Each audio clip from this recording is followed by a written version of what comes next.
in the summer, like 3 weeks would take forever because we're waiting for football season to start, and now we're already at week 3. Buddy, how you doing today? I'm doing good. I'm just trying to get everything put together. It's another week and a little different from last week, but just trying to put all the pieces together. We look forward to this, just like you said, we look forward to this all summer, and then, you just snap your fingers and it's all over. We're already into week 3, but looking forward to it. We've got a pretty kind of interesting slate compared to last week. A lot of stuff we're going to have to talk through, but I'm looking forward to it as always. Yeah, I mean, it's a little weird. Doesn't feel like week 3 because it's like 90 degrees here in Ohio, which is kind of strange. But Right. let's get to it. We got a lot to get to. So let's start off with a fun game. We're going to talk Eagles Saints. Let's see. This game is a 49-point total. So one of the I think that's the second highest total of the week. Saints are a 2.5-point favorite. Implied total of 25.75 to 23.25 for Philly. This is one of my favorite games on the slate. Jameson, what are you taking away from this game? It's a lot to take away from it. I think, especially if you're playing cash lineups this week, Jalen Hurts is probably going to be in your player pool. I played him all year last week, or every week last year, and it's kind of a set it forget it. Like, he sleeps and he gets 20 points, but he sets up nicely against the Saints, and we're still trying to figure out the Saints, honestly. I know they're 2-0 and they look really good, but is that kind of a fluke? Is that, are they for real? So the way that I think a lot of people are going to play it, obviously no A.J. Brown again, so Devontae Smith is going to get some ownership. The one guy I'm looking at this week to get some leverage off of this game on the Eagle side is Saquon Barkley. I think he's, the renaissance of these running backs getting these big workloads. He's probably going to come in under 10% ownership again, and I don't think anybody's going to play him just because we have Cam Akers, who we'll talk through, Jordan Mason, Zach Charbonnet, these guys who have big workloads at a much cheaper price. So Eagles side, I'm probably going to be playing Saquon Barkley as my leverage piece. And like I said, if you're playing cash, I think Jalen Hurts and Kyler Murray, especially over on FanDuel, I think that's what you're going to be thinking about as far as your cash lineup. And then over on the Saints side, Chris Olave, Rashid Shaheed are two guys who are going to get a little bit of ownership. I think Shaheed just because he's cheaper. And then I think the leverage on the Saints side is just simply playing Derek Carr with them. People aren't going to do it because they'd rather feel more comfortable with Jalen Hurts, but we've seen him the first 2 weeks kind of go off. So I've got a Derek Carr stack today to get some leverage off of this, but there's definitely some ways to go about it. I saw Taysom Hill is on the injury report. I guess we'll find out in a little bit if he's going to play or not, but he I think hasn't he's been much of doubtful. a factor either. So let me check real quick. Yeah. But go ahead. I think he was listed as doubtful, but yeah, I think the big question here is how do you want to run your stacks, right? You talked about Hurts. Hurts is 1,500 more than Carr on DraftKings. So if you want to run that Hurts Devonta Smith stack, it's going to cost you a little bit. But I do like the Carr stacks, but you got to kind of pick your poisons. Like, do you want Carr and Olave or do you want Carr and Shaheed?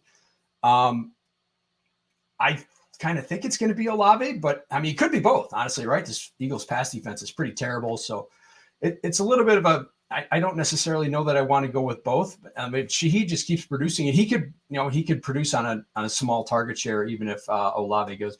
I think this is going to be one of the higher scoring games of the day. Obviously, we had that high over under. So yeah, this is a game I want to attack. I agree with you. I like Barkley just because he's going to be on the field so often. He's going to be a big part of that offense. And I'm quite literally terrified of fading Kamara because, like we talked about before the show, I did it last week and it completely burned me. So not sure I can go in with 0 shares this week.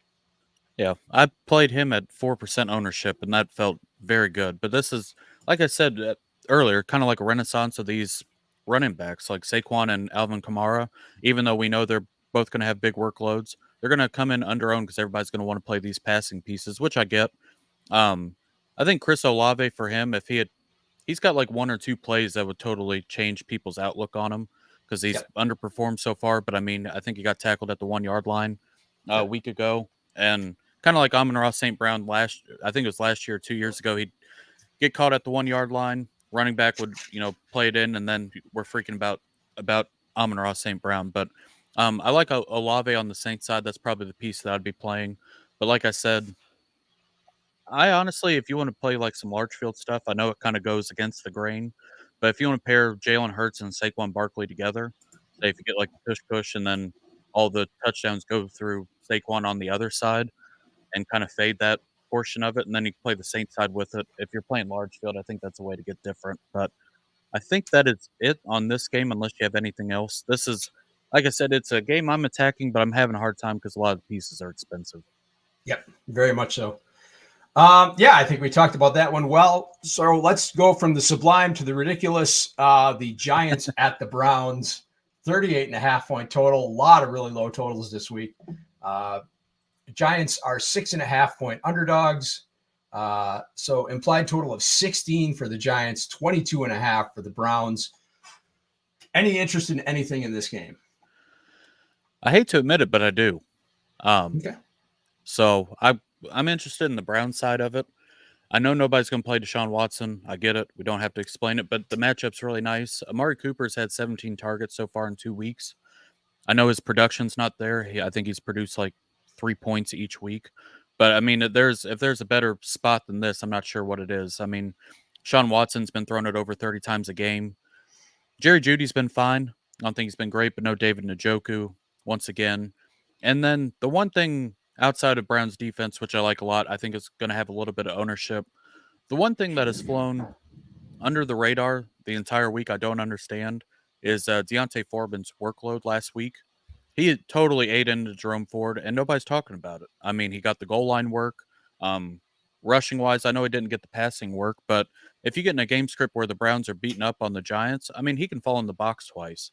And over on FanDuel, I believe he is only 5,600. And then let me check on DraftKings. But we talk about the Cam Akers free square, which it's cheap. I mean, if you want some leverage on that, Deontay Foreman is a guy who I'm playing a little bit of, and I don't think it. I feel like even just in like season long stuff, I put in all my waiver wire picks for all 400 teams I have. I didn't have to fight anybody over them. I think this has gone really underlooked, and there's a game script here. Say if Daniel Jones gets sacked 400 times, Browns defense goes off, they get short field. I mean, 4,400 on DK. So yeah, very affordable. If you don't want to play like the Amari Cooper stuff, I think Deontay Foreman is a great pick. He's going to go very cheap. I don't think people are looking at him as a discount as they are Cam Akers, who will have 400 million% ownership. So other than that, like the Giants side, it doesn't set up well for him.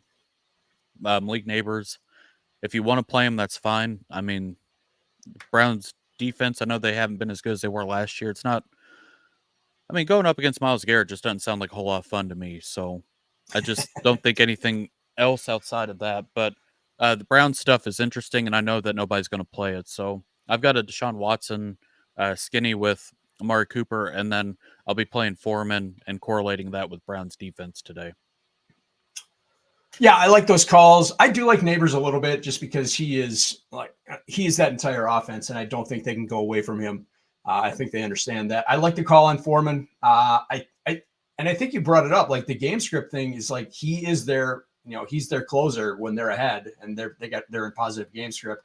And Jerome Ford is the guy when they're behind and trailing. So I like Foreman this week because I expect they're like 6.5-point favorites, so they should be in a good spot. They're at home.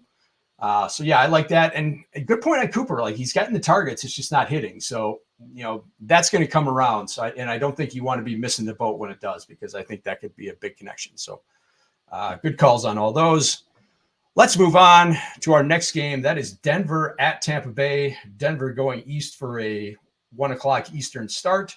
41-point total, so pretty low. 6-point Tampa Bay favorite in this game. 23.5-point implied total for the Bucks. 17.5-point total for Denver. Can Denver score 17.5 points?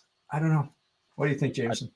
I don't think so. I mean, maybe if they prayed about it, maybe they can get something. But, I mean, this Broncos offense is just mind-numbing to watch. It has been so bad. And the Bucks, I mean, sets up real nicely. I know Mike Evans is probably going to get the Patrick Surtain Island today, who's shut down DK Metcalf and George Pickens the last 2 weeks. Chris Godwin, once again, sets up really nicely. And just coming out of the slot, he's played really well. I believe he's a top 10 fantasy wide receiver at the moment, and it sets up as another nice game for him. The thing I worry about for the Bucks is just, do they get pushed at all to where you can play Baker Mayfield again? I don't think they do. That's why I like Rashad White so much this week. He's going to go under owned. He's like 7K now on FanDuel, and let me check his DraftKings price. But for a guy that gets that workload, I know he's inefficient, blah, blah, blah. Trust me, I get it. But I just think this play, especially if you're playing Bucks defense, he's 6,100 over on DraftKings. So, I mean, he's underpriced compared to some of these other guys. You have the game script where the Broncos just can't score and they just sit on the ball. I think Rashad White ends up being a really nice play today. He's going to be one of my most owned players. He's going to come in under 10% because I think people are going to either avoid this game or play, the wide receivers. Mike Evans is always in a good spot. I'm not going to play him today. I'm a little worried about Patrick Surtain coverage, but Rashad White and correlating that with the Buccaneers defense, who's going to blitz a lot. Bo Nix, it's not it for me, and I don't think he is for anybody. I don't like any of the Broncos stuff. Yeah, I'm not touching any of the Broncos right now. If anything, I'm betting their team total under. I do like the Bucks defense quite a bit. They're 3K on DK, so right in the middle of the pack. So I think that's a very very nice option. One of a couple defenses I like. The other one is expensive, so we'll talk about them later. I don't want to go to Evans this week. I'm afraid of a certain lockdown there, and I just don't think this is going to be a very heavy passing game offense for Tampa. So I like your Rashad White call, and there's a lot of stay away games, and this is one I think I'm just not going to be heavily invested in this game. There's so many teams right now that just either aren't interested in scoring or can't score. So, and Denver's one of them, and those teams are just dragging the good teams down with them. So, yeah, just not something I want to be heavily invested in this week. No. All right, let's move on. Hole. Yeah, exactly. Let's move on to Tennessee, where my Green Bay Packers are traveling to the Titans. It's going to be 90 degrees in Nashville today. Packers traditionally do not do well in the heat, so a little worried about that. Had to put on my lucky shirt today. Sounds like Ian Rappaport tweeted last night that the Packers are starting Malik Willis. They're not going to let Jordan Love go. They probably want to hold him back until they get the Vikings next week at home, which makes some sense. So Malik Willis revenge game. What are you thinking in this one? I should give the numbers real quick. My bad. 37.5 point total, so even lower than the Denver game. Tennessee is a 3-point favorite, 20 and a quarter implied total, 17 and a quarter implied total for Green Bay. It's just not much that I'm playing here. I liked your call last week. I need to give you props on the Green Bay stuff just because I don't think anybody played that at all. And I think if Josh Jacobs would have fallen into the box instead of fumbling, I think that would have changed a lot of stuff. But that was a great call there. Calvin Ridley has quietly gotten there. DeAndre Hopkins got like torn MCL, and I think he's just a decoy at this point. He just hasn't been doing much. I think Tajay Spears is going to play, but if he wasn't going to play, Tony Pollard has been very good this year, and nobody has really paid any attention to that one either, just because I guess Mayo Boy takes all the attention when he's doing all the Carson Wentz impersonations. But I don't have much on this game. If you want to play Packers defense and just kind of capitalize on some of the stupidity of Will Levis, I think that's fair. Josh Jacobs, I'm not going to play, but I mean, at his workload, Marshawn Lloyd's on IR. They got Emmanuel Wilson, and just, he's just going to get the rock 400 times, and they're probably going to come out with a similar game plan that they did last week. Just, hope that they can kind of shut down the offense for Tennessee, which hasn't been great. It's been all over the place. And then, just run it with Josh Jacobs. So Josh Jacobs is a fun tournament play. I'm not going to get there personally, but I don't hate anybody who does. Nobody's going to play him. And then over on the Titans side, I don't have much. I'm not going to play Malik Willis. I'm not going to play any of the wide receivers just because I don't think it gets there. And then other than that, I just don't have much. I'm not going to play much Titans. If Tajay Spears was out, I was going to play the hell out of Tony Pollard, but it seems like he's going to play today.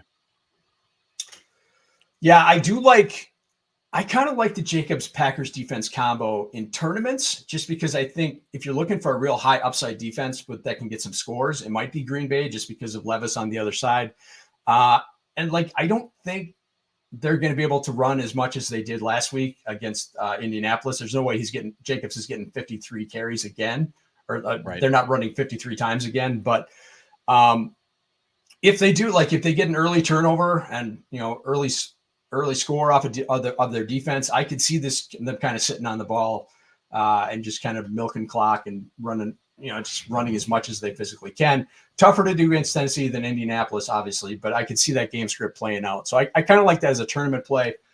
I can see Pollard just because the Packers they're giving up chunk plays in the run game again. And that's, if you want to avoid Levis turnovers, that's probably the best way to do it. So yeah, Pollard's really the only thing I'm interested in. And, maybe, you talk about Spears is probably playing. He may be limited, so it may be a heavy Pollard week, and he's pretty affordable. So I can see sneaking him into the lineup there. But yeah, there's not, I was really high on Jaden Reed last week. He was just a full decoy. So that was disappointing. Maybe if they're forced to throw that he gets, the involvement that I thought last week, but we'll see. Yeah, another tough game environment because I don't think the Packers are going to want to push it with Malik Willis again. No, so for the most part, this game is just honestly a stay away. I think for the most part. Yeah, it's nothing I really want to do in cash games. These are all really tournament plays. Yep. So speaking of the Indianapolis Colts, that pathetic defense from last week, they are hosting the Chicago Bears this week. 44-point total. Indy, for some reason, is a 1-point favorite. 22.5 point implied total and 21.5 for the Bears. What are you thinking in this one? It's got like the immovable force versus the immovable object. I guess with DeAndre Swift going against the Colts run defense. I think I just butchered that line, but I mean, something has got to give, you would think. I mean, DeAndre Swift has not looked good. The Bears offensive line has not been great, but I mean, the Colts run defense couldn't stop a nosebleed right now. I mean, it has been depressing to watch, and the secondary is pretty bad too. It just, I think this game's a little sneaky. I'm not going to play it. I wish I had the stones to do it, but I just think this game ends up being really ugly with both offenses not being able to do much. Bears defense has quietly been really good this year so far, kind of holding their own. I mean, they basically won the game against the Titans 2 weeks ago. Got no Keenan Allen, DJ Moore. I wish they would deploy him more, get him more into space instead of just always trying to push it downfield to where he can create a little bit, especially if Caleb Williams is going to get whacked every 2 seconds. Forrest Buckner's out for the Colts. That's pretty big, especially for the run defense, or lack thereof already. I'm worried that somebody from this game is going to explode. We've got Josh Downs coming back. I think that's huge for Anthony Richardson. I probably need to get him in my player pool this week just because of the ceiling outcome. And then the only other thing I think I have outside of Michael Pittman's questionable, I wouldn't be playing him anyways, is if you're playing like super duper large field stuff, I think Khalil Herbert's in play just because he got some of the goal line work. And I've just never been a DeAndre Swift fan. So if he's somebody who, comes in, nobody's going to play him. He's going to be really cheap if he ends up in the box twice or takes over for Swift. I think he can end up being a really big play today. But other than that, Bears defense, I'll have a little bit of. And I just, I'm not playing Alec Pierce. I know that the Bears have, I think they're 5th in explosive plays given up. Like they kind of do the bend but don't break, but they've had a couple get away from them. I just, both these offenses have been hard to watch, so I just, I can't get there, but I think there is some pieces in play if you have the stones to play them. You nailed it for me on Khalil Herbert. Indy's rush defense is terrible, and DeAndre Swift has the worst rushing yards over expectation in the league, and he's playing against the least percentage of stacked boxes. He has been god-awful. He's been the worst running back in the league through 2 weeks. So, yeah, I could see them just honestly, I think, like, the coaching staff's like, okay, they paid this guy, so we got to put him out there. At some point, you've just got to try and win games and put the better player out there. And right now, that's Khalil Herbert. So, at 5K on DK, I could see him, like you said, I could see him falling into the end zone twice. I could see him just taking that job away from DeAndre Swift. So, yeah, I like him at that price point. Josh Downs is someone I think you have to consider in tournaments, like you said, just because of the ceiling. Like there's always the downside of, are they rushing him back? Is he ready to come back in his first game? But the ceiling outcome is there because we've seen, Richardson hit on these long plays, and I think he's just going to displace Alec Pierce in that offense once he's healthy. Right. So, that's something I'm interested in. But yeah, again, these are all tournament plays. Nothing I want to do in cash. I do kind of like Caleb Williams in tournaments just because I think his ownership is going to be so low. And maybe there's a DJ Moore squeaky wheel gets the grease after the whole body language thing this week. So I could see that as like a narrative thing going on, but nothing. I was going to say just real quick, the only thing I didn't bring up before we move on, not even to interrupt you there, but just Jonathan Taylor. After last week, he ran all over the Packers and then they didn't play him in the fourth quarter. If you're going to be paying that price for Jonathan Taylor, he needs to be playing on third down and he needs to be catching the football. And he's not doing either of those. So if the game script gets goofy, he's a tournament play. But after last week, he ran all over them and then they just stopped playing him because they were behind. I just, when you're paying premier money for a running back, he needs to be doing everything. So I can't get there with Jonathan Taylor. I just had to bring that up.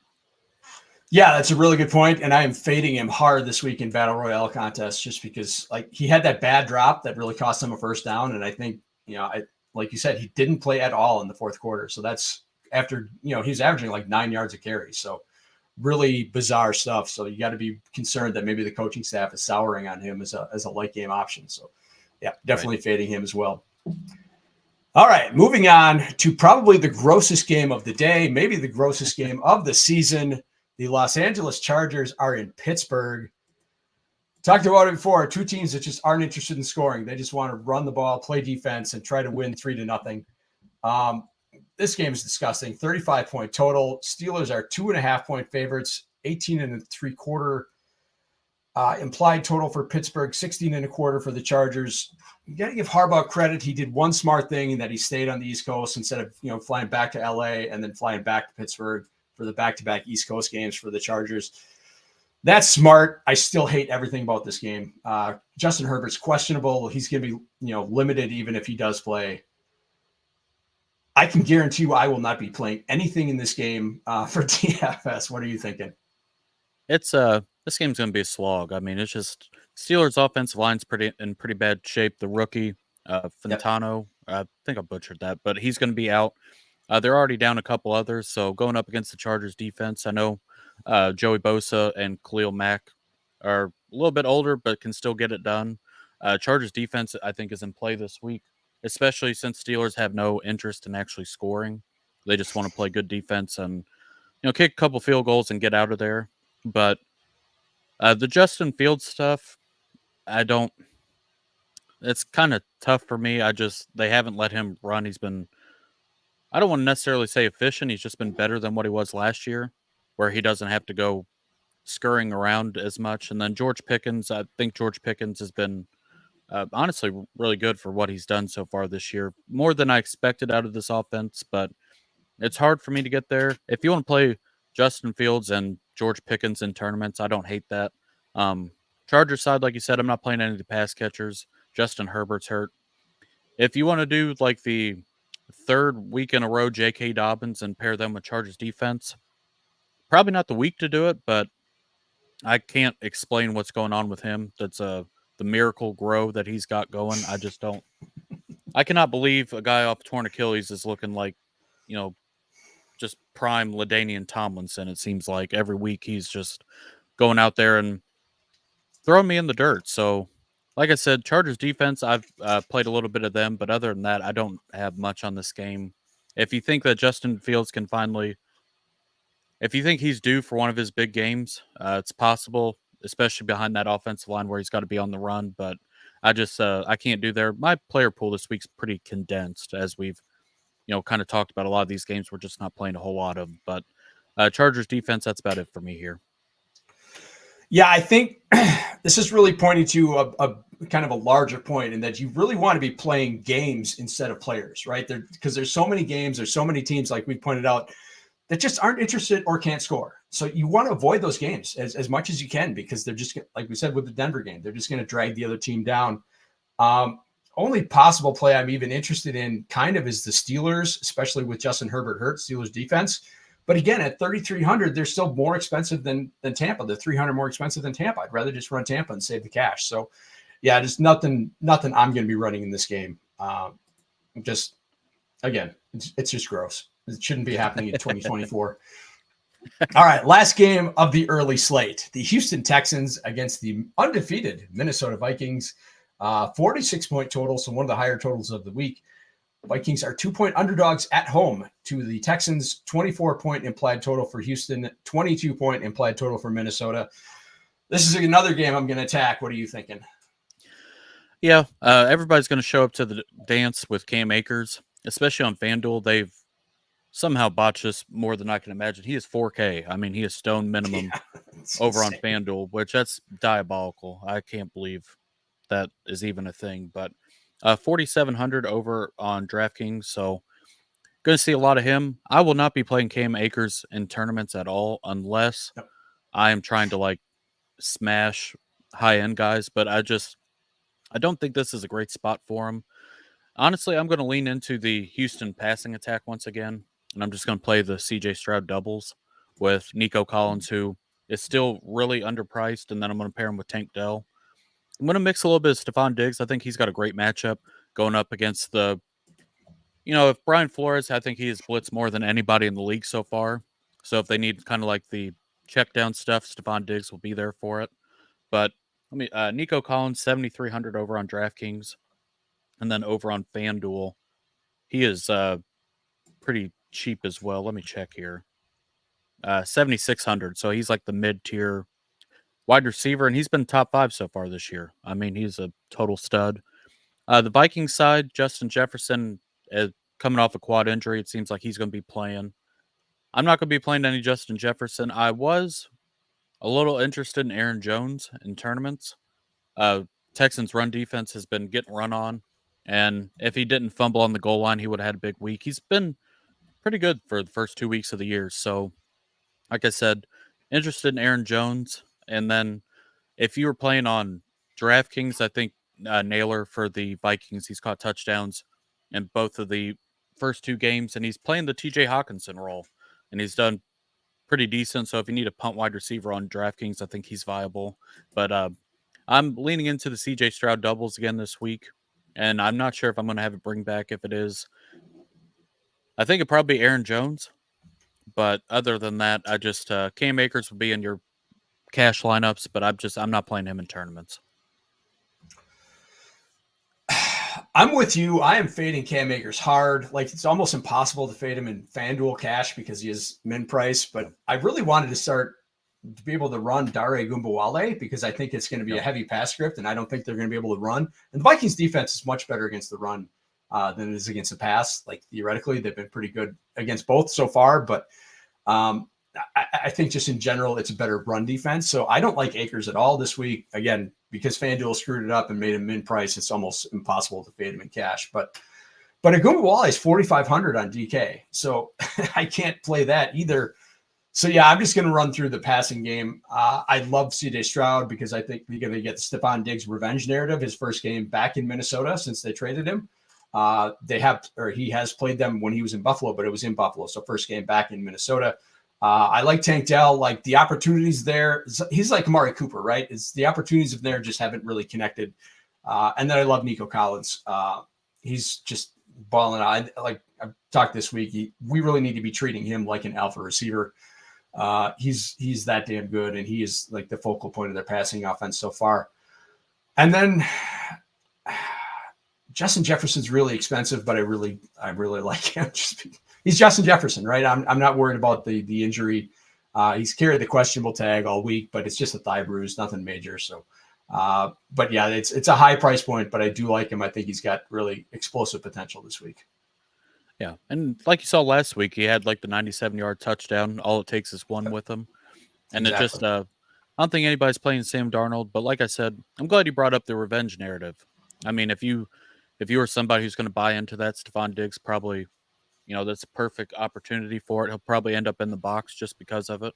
We know how teams do sometimes, but like I said, I'm leaning into the Stroud stuff, and I think unless unless you got anything else, I think that's about it. A lot of the action is going to be in the afternoon window today. Yep.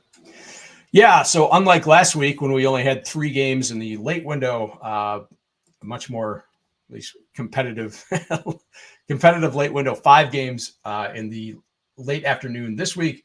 Let's start in Dallas, where the myth of the Cowboys home field advantage has been exploded. Their last 2 games, competitive games, have been blown out by the Packers in the playoffs, blown out by the Saints last week. So that whole home field thing is trash. It's gone. 48-point total. Baltimore is a 1-point favorite on the road in Dallas. 24.5 implied total to 23.5. What are you thinking in this one? I'm having a very hard time with this game, to be honest. It gets very expensive really quick if you want to play them all together. The Ravens kind of got their back against the wall. I mean, staring at 0-3. Yep. Lamar Jackson has been running more than he has just because the offensive line has not been as good. Dallas's defense has been terrible so far under Mike Zimmer. I mean, Alvin Kamara ran wild. Saints went goofy on him. So I think it can turn into a shootout, and I mean it ends up being pretty concentrated. I mean, if you're playing the Dak stuff, it's CD Lamb and a returning Jake Ferguson who is going to have a little bit of ownership, but if you want to play him and hope that the rest of the tight end room kind of fails, like the tight ends do, it's just tight end has been so tough for so long and so over it. But like I said, that's where you're going to play. Running backs have been bad. Zeke and Rico Dowdle are just kind of canceling each other out, and then on the Ravens side, Zay Flowers has kind of been the PPR scam, just, over right in the middle, little dump offs and stuff. And he does some, longer throw, like deep downfield stuff as well. But he's gotten a lot of it. Mark Andrews is a tight end who's going to go under owned. I like him a lot today. Try to get some leverage on the field. But it just, I want to play this game, and I've made a Lamar stack and a Cowboy stack. But if you do that, I mean, it gets really thin really quick to where the rest of your lineup kind of hurts just because of how expensive these guys are. Yeah, if I'm playing this game, it's very game script specific in that I'm going to take CD Lamb and I'm going to bring back Derrick Henry. Derrick Henry's only 6,500, which is a good price for him. Hasn't really killed it this year, but again, this is a Dallas run defense that gave up 4 touchdowns to Alvin Kamara last week. So, I can see a script where, Henry gets a couple touchdowns. Dallas has to play from behind again. And CD Lamb is a big part of their passing offense, obviously. Baltimore's pass defense has been pretty bad. They're not really putting much pressure on the quarterback. That's a good environment for Dak. So, yeah, I could see Dallas putting up pass points in the, in a kind of negative game script here. Also, kind of like Jake Ferguson, it's 4,500 on DK coming back this week. And again, they've played really good tight ends, but Baltimore's been bad against the tight end. Just got eviscerated by Brock Bowers last week. So I can see Ferguson having a good game in that kind of game script. So if you want to play this really heavily, I could see like a Dak, CD, Ferguson, and then kind of, Henry on the bring back. But yeah, like you said, that's really expensive and you're going to have to kind of get some cheap plays in there somewhere. That's probably an environment where you're going to have to go with a Khalil Herbert or something like that. Yeah. So Derrick Henry, 7,800 over on FanDuel. And then on DraftKings, he's kind of 65. So another thing with Derrick Henry, I think people played him last week, get the big dog narrative. They were a big favorite, and he thought, in a positive game script that he'd run over the Raiders. That was not the case. So I think people are going to be off of it, thinking that the Ravens are going to have to pass. I think he's a great leverage spot in tournaments, and I don't think anybody's going to play him just because of, the stuff last week. They got burned by him. But like you said, Cowboys defense been ran all over. I mean, Alvin Kamara just showed up to town, destroyed him, and it sets up nice. And maybe that's what the Ravens want to lean into. So, I mean, just whatever works for them because they got to win a game. And staring down 0-3 is not ideal, especially in the AFC North, which I know the Bengals are 0-2, but their schedule is pretty soft. Pittsburgh is winning games. They're doing the same old shebang. And then, Deshaun Watson and the Browns are there. It's very competitive. So I think it's a game the Ravens have to win. If I had to pick a side, I'd just pick the Ravens side for that aspect of it. But like you said, on the Cowboy side, you know what it is. It's Dak Prescott. He's going to throw the piss out of the ball. And it's CD Lamb, and it's Jake Ferguson. Ferguson's going to have a lot of ownership. CD Lamb's going to go under-owned just because of his price point. But I've made a point to play this game, even though I can't really pinpoint the way I want to go about it. So I just played both sides of it. Yep. So should be a fun game, if nothing else. The Dallas games are always fun to watch. Right. All right, let's move on to the holy crap. This is not how I expected this game to play out from 2 weeks ago. The San Francisco 49ers at the Los Angeles Rams. No Deebo, no Kittle, no McCaffrey, no Puka, no Cooper Kupp. This is the What's Left Bowl. San Francisco, a 6.5-point favorite on the road, 44-point total. So 25.25 implied total for the Niners and 18.75 for the Rams. Now, interestingly, this opened 43.5. So the total's gone up 0.5 point, but the Niners have gone down a point as favorites. They opened as 7.5-point favorites. So obviously the Kittle injury is playing a big part in that. What's left other than Jordan Mason? What do you got, Jameson? Brandon Ayuk at very high ownership. That's honestly, I don't hate playing Mason and Ayuk together in lineups. I'm doing that a little bit. I've playing a lot of Jordan Mason. He's gotten very expensive for what he is. Like in cash this week, I'm playing Jordan Mason. I'm playing Zach Charbonnet as well.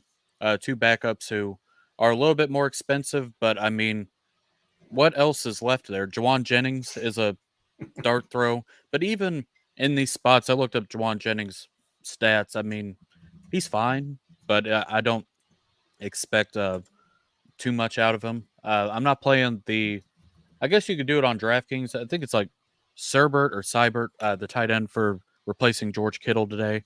If you want to play punt tight end on DraftKings, I get it. That's a totally different ball game. I'm not going to do it on FanDuel, but if you want to get real goofy, if you want to play Brock Purdy, and then pair it with Brandon Ayuk, I don't hate that just because Rams defense is just mangled. And then on the other side, I'm not playing any Rams. I'm not playing Kyron Williams. Colby Parkinson, I guess, is fine if you want to pay down at tight end. But I'm going to be playing a lot of Jordan Mason today. I think you play him with 49ers defense. Offensive line for the Rams is just totally destroyed. And then I'm playing Ayuk in cash as well. Ayuk sets up really nice. I wish even like Kittle or Deebo were playing just one of them, so I could just play the full-on onslaught. But George Kittle being out kind of ruins the fun, and it gets so concentrated. These guys are going to have a ton of ownership. So other than that, it's a shame. I mean, 49ers playing a road game in LA just because they travel really well. And I just think this game can get out of hand for the Rams. So that's really about it. But everybody's going to be playing Jordan Mason and Brandon Ayuk today. I hate this Kittle injury because I was so looking forward to jamming him in there because he's so good when Deebo is out. So, yeah, that was a massive buzzkill when that news was announced. This game is like punt play wide receiver city, right? Because you got Juwan Jennings at 4,100. On the Ram side, you've got Whittington's 4,200. Tyler Johnson's 4,700. Demarcus Robinson is like 5K. So if you need a pay down wide receiver in a tournament where you're trying to, jam a bunch of salary in there and need some relief, this is the game you're going to look at just because you're getting a lot of guys forced into high volume roles that they're not used to. So you can do that, but yeah, otherwise, this game is so disappointing. It's tough. Yeah, it's tough. Just two teams just hammered by injuries right now, and I can't start either quarterback. Just can't do it. I can't stomach it. I like Brock Purdy, but other than that, like I can't play Stafford today. And I just, like you said, the Kittle stuff just really hurts. I mean, Kittle's one of my favorite tight ends to play just because of the ceiling. And this was the perfect opportunity for it, and it's just not going to happen. So what could have been? Yeah, I mean, with Purdy, I'm just terrified that they're just going to force Jordan Mason and, just run the ball and not even try to throw again, just becoming one of those teams that doesn't try to score. It's by default. It's not their fault. They're hammered with injuries. Right. But yeah, I'm just really nervous about I think there's a zero floor for Purdy. So let's move on to a more interesting game, again, affected by injuries. That's Miami at Seattle. No Tua this week. Goes on IR. So only a 41.5-point total. This would have been much higher if Tua was in there. Seattle 4.5-point favorites at home. Miami has to travel across the country, the longest road trip in football, 18.5-point implied total for the Skylar Thompson led Dolphins and a 23-point implied total for Seattle. Really like the Seattle stuff with this. I wish Tua was playing. This, just like the last game, that hurts. I would love to play the Geno double this week as an awesome matchup, but if Skylar Thompson can't help at all, I mean, they're not going to have to do it. Zach Charbonnet got 96% of the work last week, so he is like a lock and loaded running back that I'll be playing both in my cash lineup and in tournaments. Kind of a mid-price guy, but Seattle defense is kind of all over the place. You get Skylar Thompson, who respectfully was not great in college, has not been any better in the NFL. I know he's got Tyreek Hill and the whole onslaught, but I mean, we've seen this dance and it's not happening for Miami. Devon Achane is going to have a little bit of ownership. People are excited for him. I guess I get it just for the dump off stuff. He's probably a better play on DraftKings than he is on FanDuel. That's more touchdown heavy. I'm not playing any Achane today. I don't see it. And then Tyreek Hill is the only other guy, but if you're paying top tier for wide receiver, you want the ceiling, and that's not going to happen unless he somehow gets past the Seahawks defense, say twice at his price point, like almost 9K. So it just tough there. JSN finally had his breakout game. I was a little nervous, but I was really excited about what I saw last week. And then DK Metcalf, both those guys set up well. So, I mean, the Geno double is fun and it's interesting in tournaments, but I worry that they don't have to do it. And, when you limit your opportunity and you limit your ceiling just because the other team can't keep up at all, and there's no point for them to, push it. That's the part that scares me. So I'm leaning into Charbonnet, and I'm going to pair him with Seattle defense, who I'm playing honestly across the board today. Yeah, I am interested in Achane just because I think he's basically a wide receiver that you're playing running back prices for. So he's getting so many targets in the passing game. His touch efficiency is still pushing 6. I think he's 7K on DK. So I do like Achane. The interesting thing here is how often are you ever going to get Tyreek Hill at basically contrarian ownership? And that's almost never. So I don't like this game script for him. I don't like Skylar Thompson, but what's his ownership going to be? At his price point, his ownership's going to be really low. So I could see him being like a tournament contrarian play. And yeah, I think Charbonnet's almost, I think he's probably your cash must start running back of the week at his, I think it's 6K on DK. So I think you almost have to start him. So I think I like this game a little bit more than you, but yeah, I wish, I guess you could make the argument that maybe Tua being out is a good thing because he hasn't been very good so far, but yeah, just a bummer that he's not there because this would be a much more interesting game if he was. Before we get to the next game, let's bring up a question from the viewers. Full PPR redraft, grade my trade. Always like these. I sent Worthy, McBride, Kamara, got Chris Olave, Mark Andrews, James Cook. I'm 0-2, needed a wide receiver upgrade, and I have likely some nice tight end stack insurance. Jameson, what do you think about this one?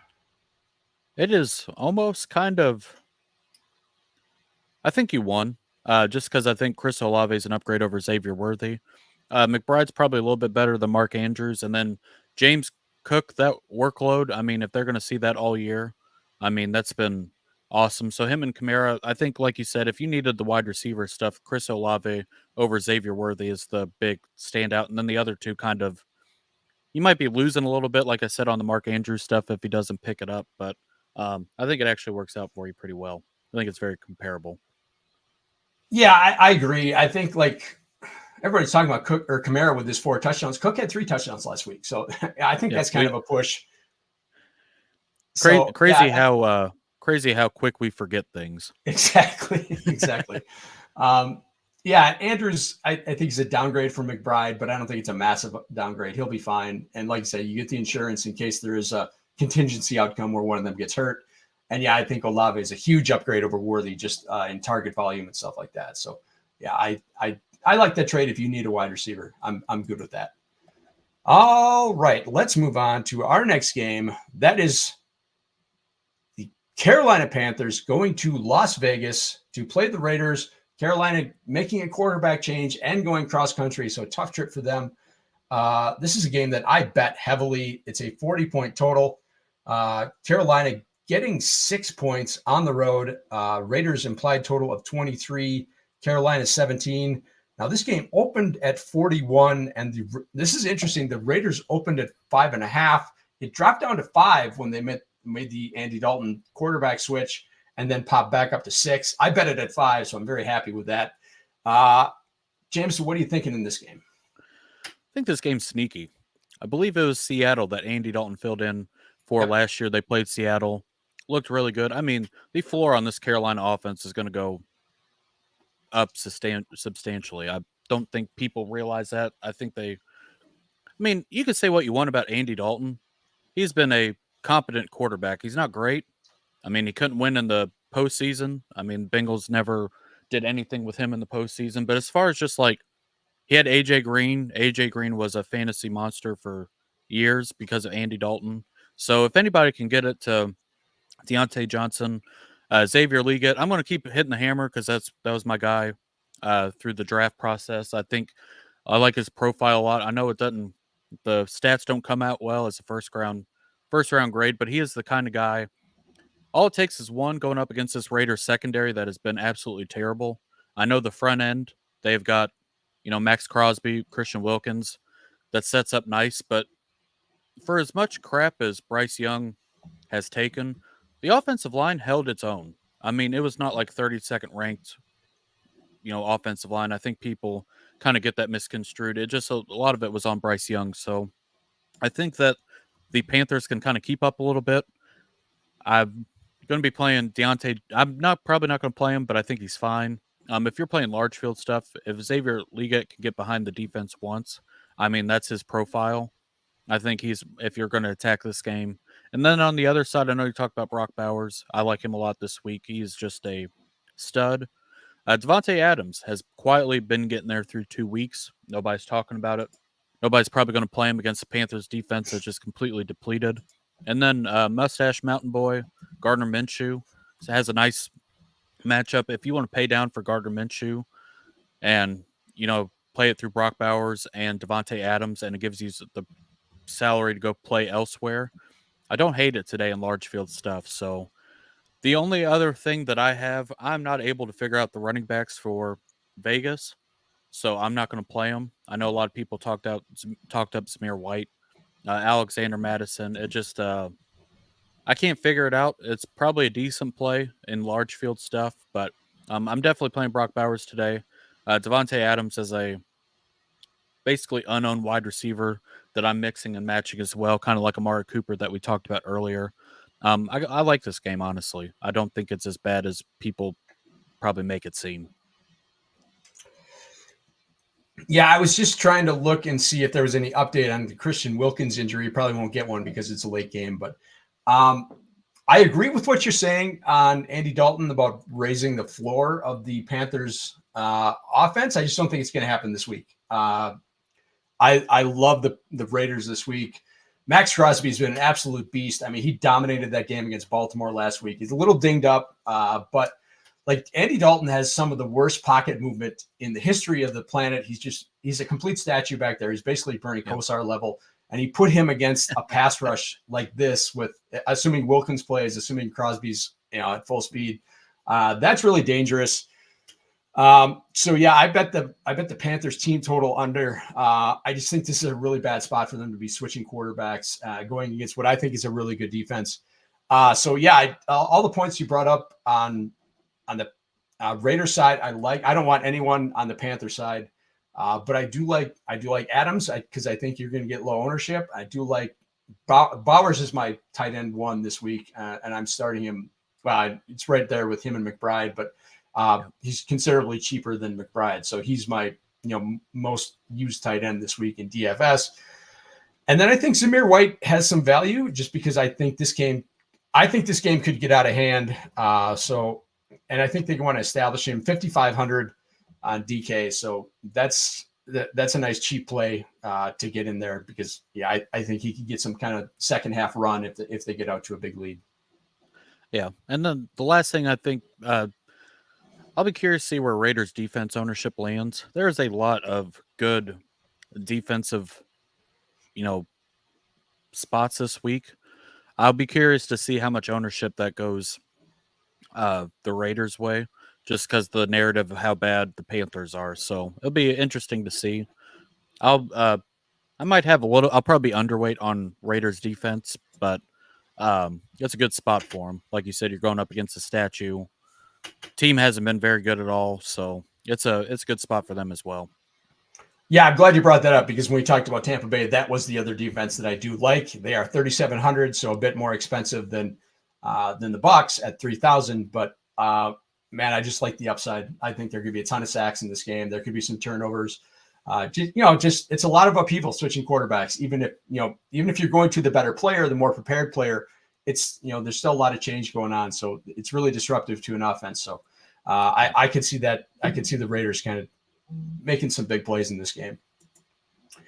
All right, let's move on to the last game of the late afternoon window. That is the highest over-under total of the day. That is the Detroit Lions for the second straight week with the highest total at the Arizona Cardinals. 51.5 is the current total. That's down from 52.5 where it opened.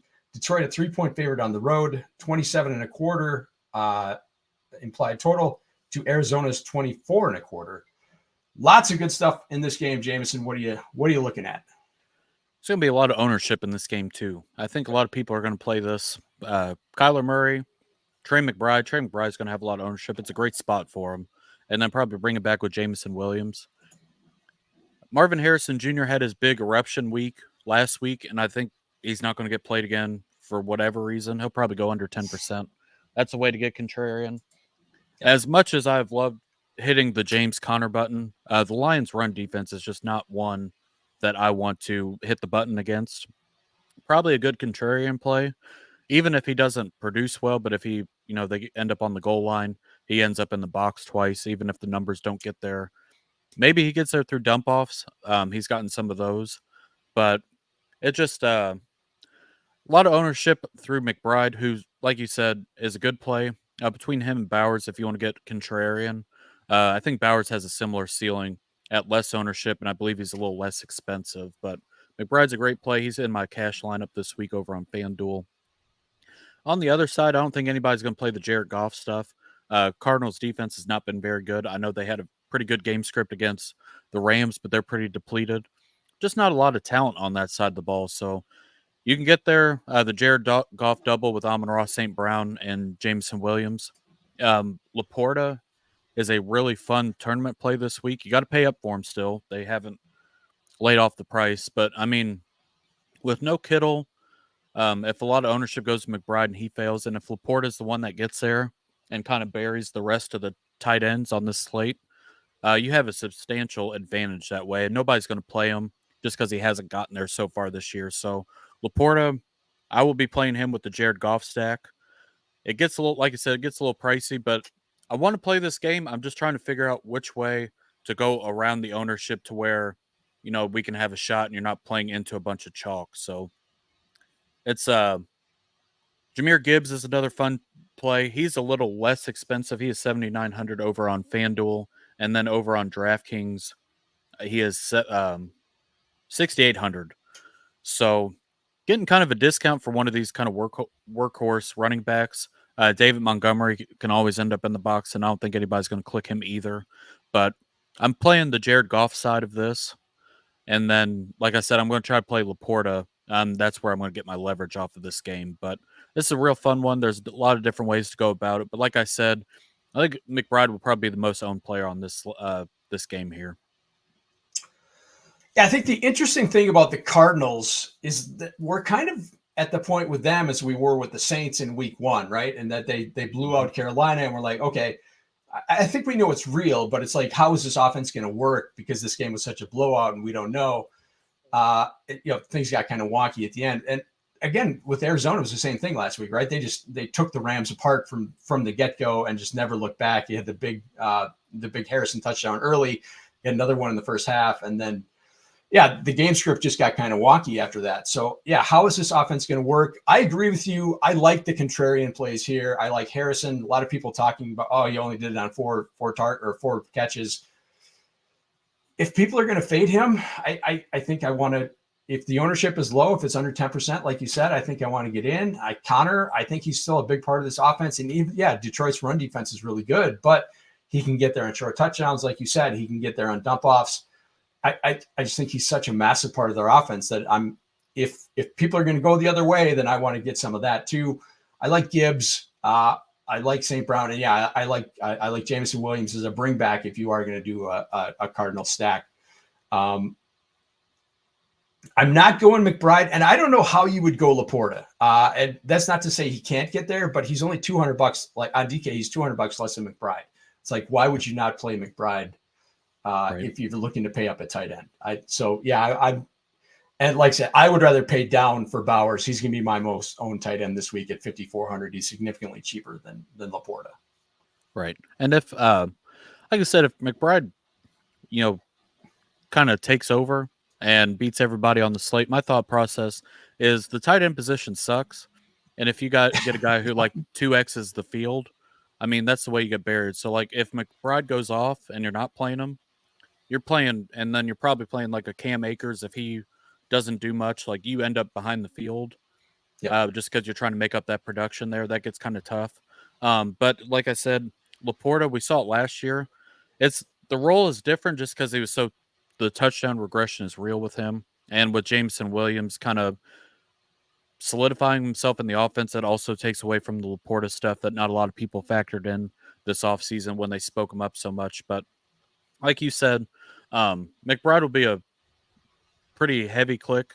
He will be my number one this week, and then Brock Bowers will be number two. I think we got your flip-flop there with Bowers number one. But like I said, I'm trying to get different.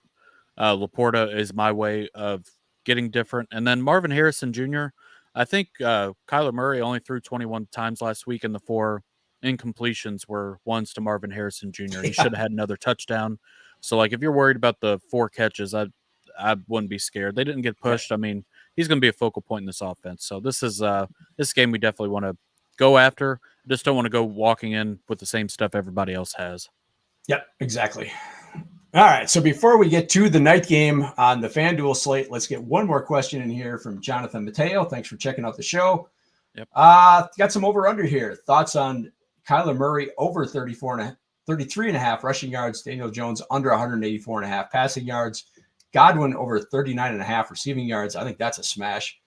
Yep. Henry over 49.5 rushing yards, Saquon over 49, same line, and Ayuk over 49.5 receiving yards. I like some of those overs there. Jameson, what do you think? Ayuk over 49, that is an over. I think that's honestly pretty easy. Saquon over 49, I will take that as well. Henry's a little iffy. I worry about game script, like if Justice Hill gets a lot of run like he did in week 1. Yep. I'm going to say over 2 because all it takes is 1 going up against the Cowboys. Godwin is the smash of the week. If that doesn't happen, that just means he got hurt. Yeah. And then Murray over 33.5 rushing yards. That's a little tough. I would have to look at some of the stuff, but I don't. He's ran a little bit. I would lean there, and then Daniel Jones under 184.5. Those are the 2 that I'm not totally sure on. I think Daniel Jones probably hit over, but that's just game script dependent, trying to come back from behind. Yeah, I agree with that. I think there's probably going to be enough volume for Jones. And like you said, the game script is probably going to lead him to getting that number. I love Godwin over, love Ayuk over because he's going to have to be part of that, a focal point of that offense. I like Saquon over just because, like I said, I think he's going to be on the field pretty much the entire game. Yep. The Kyler over would scare me. I mean, he's scrambling more to throw than he is to run the ball. So like he's not a Lamar Jackson type rusher. But the scary thing is like he can beat you with 1 carry, right? He can run for 35 yards, but I don't think that's a bet that I love. So if you're doing a six-legged parlay here, I think that's the one that might hurt you. But again, like I don't think that's terrible. The rest of these bets I kind of like. I think Henry's going to get there, but yeah, like you said, that game could get kind of out of hand. It could be a Justice Hill game. So that one would make me nervous as well. Yeah. So, like I said, the first two, Murray and Daniel Jones, kind of iffy. The rest of them, I think, are honestly, I don't want to say slam dunk because we are gambling, but those are all pretty solid after that. Yeah, I was trying to look at Daniel Jones had 178 yards in week 2, 186 yards passing in week 1. Oh, so they got that price yeah, pretty. They got that number right on. That seems like right on the number. Yeah, I still think there's going to be enough game script volume that he will probably hit that. And I like Malik Neighbors, so I would take this over on that, but I wouldn't necessarily feel great about it. Right. All right, let's hit the final game of the day. That is the night game that FanDuel is insisting on putting on the game script or on the play slate. On the slate. Thank you.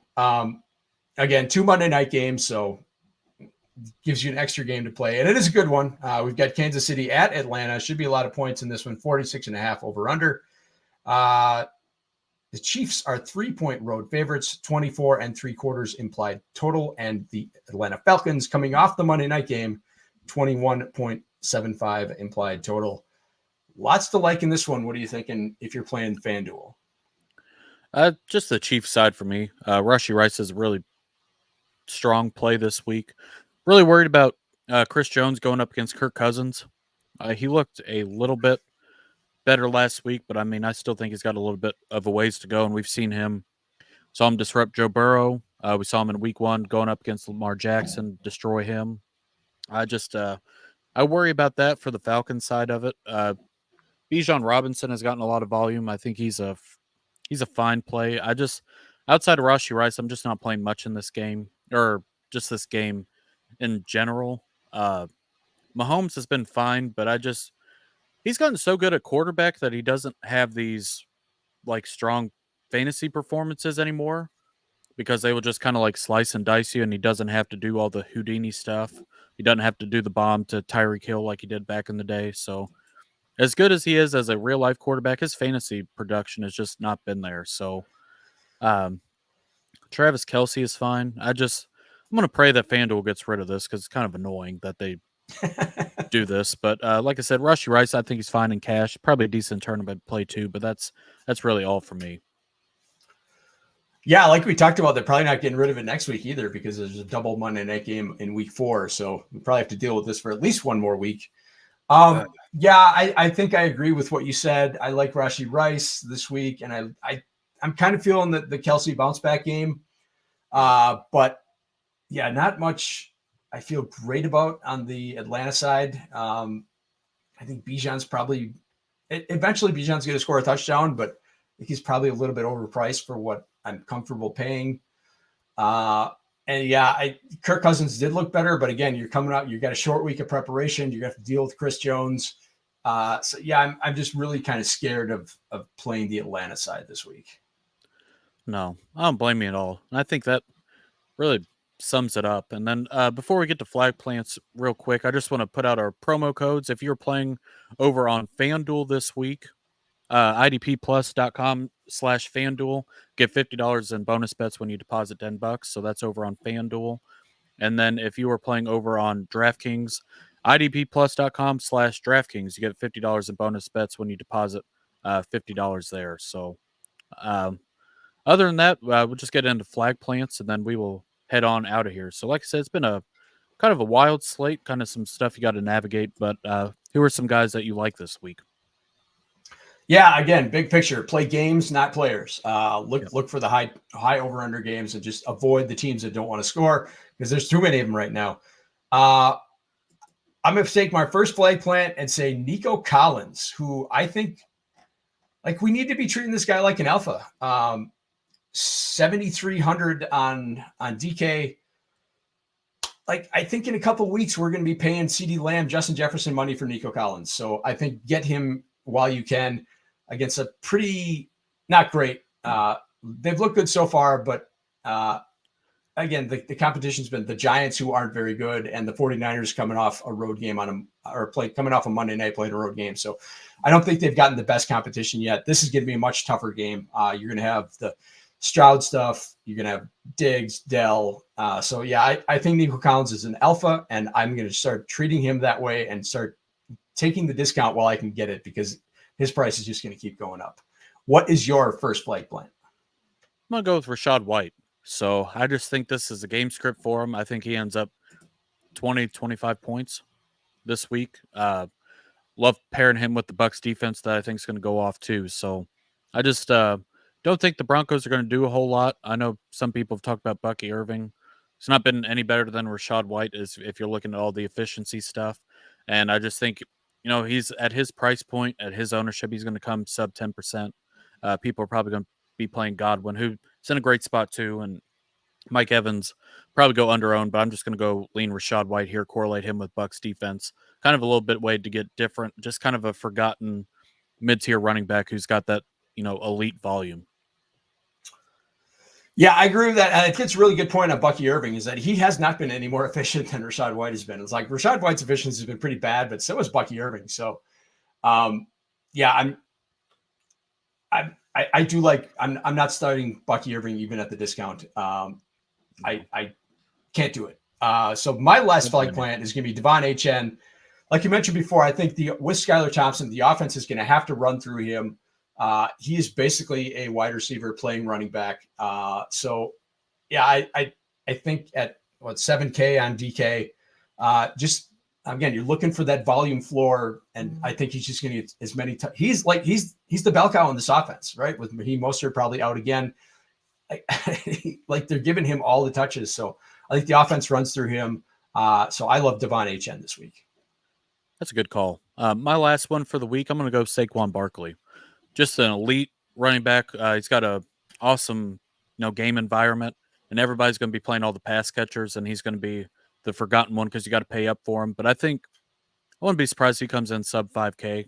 He's a guy who we've seen the workload coming off that Monday night game or the night game where he dropped the easy fourth down or the third down conversion. So he's getting receiving work.